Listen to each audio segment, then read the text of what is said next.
علیکم، آپ دیکھ رہے ہیں کے نیوز ایچ ڈی۔ میں ہوں حارث علی شاہ گیلانی۔ چلتے ہیں آج کی اہم خبروں کی طرف۔ ریاض سعودی کابینہ کی جانب سے معمر افراد کے حقوق کے لیے نیا قانون منظور ہوا ہے، جس کی اب تفصیلات بھی شائع ہو چکی ہیں۔ عرب امارات سے ہمارے نمائندے سید کاشف علی شاہ کے مطابق حرمین شریفین شاہ سلمان کی صدارت میں منعقدہ کابینہ کے اجلاس میں منگل کو معمر افراد کے حقوق کے قانون کی منظوری ہوئی۔ نئے قانون کے تحت کسی بھی معمر شخص کو اس کی مرضی کے بغیر اولڈ ہوم میں داخل نہیں کیا جا سکتا۔ عدالت اس حوالے سے فیصلہ کر سکتی ہے۔ قانون کے مطابق بوڑھے شخص کو حق ہے کہ وہ اپنے ایسے خاندان کے ساتھ رہائش اختیار کر سکتے ہیں جو ان کی ضروریات پوری کرتا ہو، اور ایسے افراد معمر شہری کی ذہنی اور جسمانی صحت کی دیکھ بھال کے بھی ذمہ دار ہوں گے۔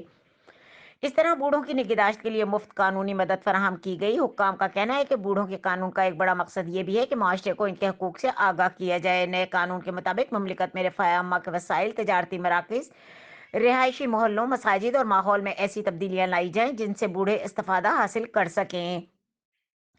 معمر افراد کی خدمت پر رضاکاروں کو آمادہ کیا جائے۔ اس اقدام کا ایک مقصد یہ بھی ہے کہ پرائیویٹ سیکٹر اپنی خدمات کے دائرہ وسیع کریں اور بزرگوں کی سہولیات کے لیے بھی کام کریں۔ سعودی عرب میں سوشل کلب، پرائیویٹ سینٹرز قائم کر کے بزرگوں کی نگہداشت کا اہتمام کرنا اور انہیں رہن سہن کے لیے ایسا ماحول مہیا کرنا جہاں ان کے حقوق کا تحفظ ہوتا ہو، مشن کا حصہ ہیں۔ مزید خبروں اور اپڈیٹس کے لیے ہمارے ساتھ رہیے گا۔ تب تک کے لیے اپنا خیال رکھیے گا۔ اللہ حافظ۔